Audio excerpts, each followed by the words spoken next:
Guys, welcome back to my YouTube channel. Today I'm gonna show you what this Flipper Zero is. So I'm gonna pull it out real quick. Here we go. Yeah, I'm gonna push this button. I think I'm gonna have to leave now.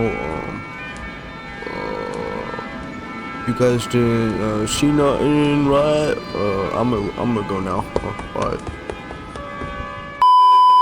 Okay, so before we get into the absolute chaos that the people have caused with this little thing, we need to talk about it and what it actually is, because I feel like half the people who own one don't even fully understand what they're holding.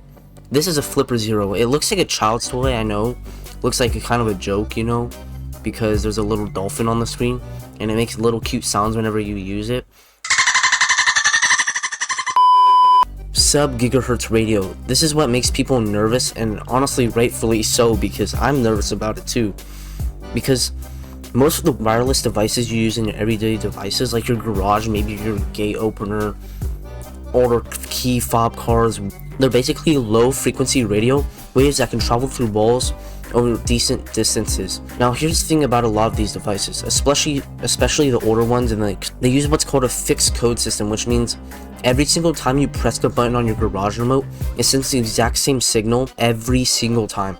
The Flipper Zero can listen to that signal, record it, then replay it back perfectly. So imagine you drive into your garage and I'm just sitting there with a Flipper Zero, and you click that garage button. If I press record on my Flipper Zero to copy exactly what you just emitted out, and I'm able to replay that to get into your garage. Now, to be fair, modern systems use something called rolling codes, where the code changes every single time you use it.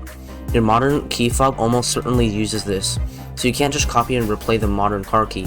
And that's why the Flipper Zero community was outraged at Canada when they banned the Flipper Zero, because they claimed that it could break into cars, but it couldn't because of the new rolling codes. Only into older key fobs can it really do anything or affect anything. The next part of the Flipper Zero is the infrared. Now, TV remotes, they shoot invisible infrared pulses at your TV, which the TV reads off as commands. The Flipper Zero has a built-in IR blaster and comes with preloaded with codes that basically for every major TV projector, air conditioning unit,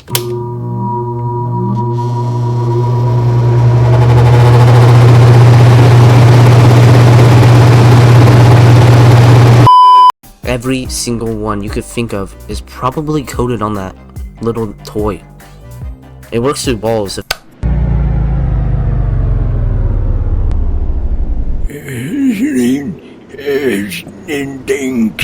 Kids, no good. Oh, I just disturbed a grandpa. I'm just gonna leave. Yeah. Talk about later about the unhinged ways people have used this specific feature, and you're gonna have to trust me how unhinged they are. The last language that the Flipper Zero exactly utilizes is NFC and RFID. If you don't know what RFID is, these are like both technologies that are behind contactless payments. Hotel key cards, basically any card you tap rather than swipe or insert. The Flipper Zero can read, store, in many cases write these cards. So it reads the data that's on it, and then it could write that data to a blank card and have a perfect clone of your hotel key. Now, before you start panicking about your bank card, you're gonna start thinking that your bank card is vulnerable to this same issue, but modern payment cards have a serious encryption, which means the Flipper Zero cannot really get into it, which is awesome because criminals would take advantage of that. So your contactless Visa is pretty much safe, so you don't have to worry about that. But the problem is, a huge number of access cards like hotel keys, gym membership cards, and office badges are very much prone to a Flipper Zero. Many of them are running on technology from the 90s, which essentially have no security because this wasn't invented in the time. Bluetooth. The Bluetooth issue is pretty much viral on TikTok because people discovered that you can make iPhones and Android phones display fake pairing notifications constantly. You're gonna imagine sitting in class and everyone's phone simultaneously getting spammed with Bluetooth pairing requests for devices that don't exist. Now, this is the actual last part. I was trolling. This is the last part of the Flipper Zero. You can do custom firmware. So you can code your own, put it on there, use it.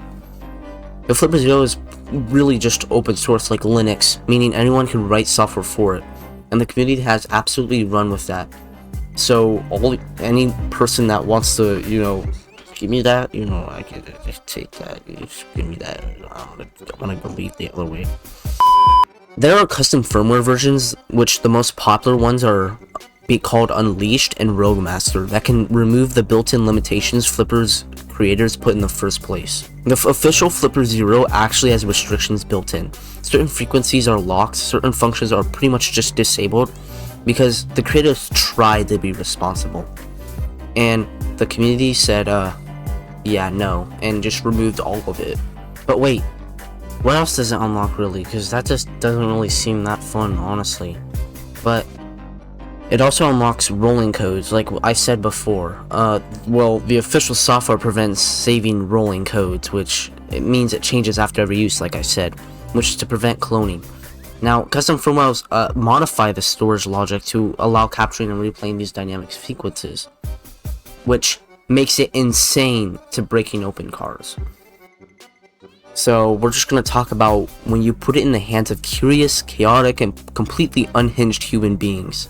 Instance 1 was at a school where a student, we're going to just call him Patient Zero right now. He brings his brand new Flipper Zero to school. Now a reasonable person might think, I'll keep this in my bag and not touch it. Patient Zero was not a responsible person. He immediately starts running a Bluetooth low energy spam attack on everyone in his class. Every single phone in the room that he is in is bombarded with fake pairing notifications. Whether it's iPhone, Android, it does not matter because they all take Bluetooth notification. You might be thinking, what is the classroom doing? Well, they descended in quite literally the same confusion. He might have told his friend, which is exactly what he did. And his friend, well, he was disloyal and snitched on him. His friend displayed a lot of betrayal and immediately ratted him out. The teacher confiscates the Flipper and his parents are called. And here's the part that gets me. His parents proposed a punishment was to make him watch them destroy it.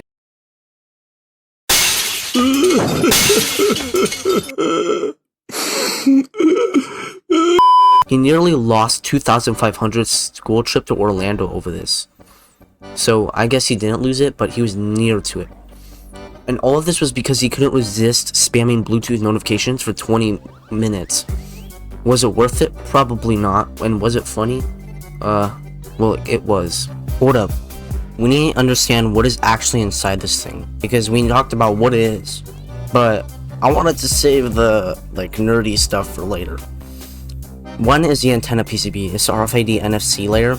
It's located beneath the NFC RFID PCB, and this massive motherboard contains dual etch coils, a 125 kHz RFID antenna for reading proximity cards and animal microchip, a 13.56 MHz NFC antenna. This generates electromagnetic fields to power and communicate with passive tags via inductive coupling. Number 2 is the NFC RFID PCB, which is the signal inference layer. It houses a NFC controller, which is 13.56 MHz communication. It contains analog front-end circuits for 125 kHz RFID signal conditioning. It does not process information individually, as raw signals are sent to the main PCB for decoding. It contains a flex cable for the main processor. And number 3 is the I button or IR PCB on the side module. It's a small board on the left side with 3 Pongo pins for one wire I button key communication, with an infrared transmitter and receiver for remote control emulation. It has a piezo buzzer for audio feedback and communicates with the main PCB via ribbon cable. Now for the big boy, we have the main PCB motherboard, like the top layer. There's a central hub containing dual-core MCU Cortex M4 at 64 MHz, and it's pretty interesting. That's all I have to say. It also has a TIC1101 sub-1 GHz radio, which is for long-range signal transmission, so you can be in your bed and signal and stuff. It also has a Bluetooth LE 5.4 USB-C micro SD slot. 1 flipper, 3 cars, 10 seconds, go. Lancer, MG, Geely.